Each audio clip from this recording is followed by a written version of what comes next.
Have you ever called to get your windshield replaced and been asked to provide the information from the bug on your windshield? I know what you're thinking. What information could we possibly get from the nasty bugs splattered on your windshield? Not to worry, we're not talking about those gross bugs. The bug we're talking about is something called a bug number, which is a small stamp typically located in the lower corner of the glass. It has certifications and information on it that helps our staff identify your specific piece of glass.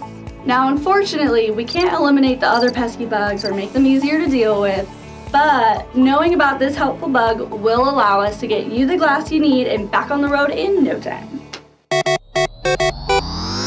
But today for a nice fun adventure. I can't read. I don't like it.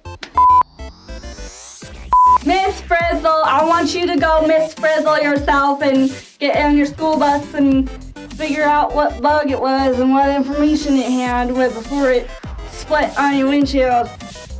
I am determined to get rid of those pesky bugs for you.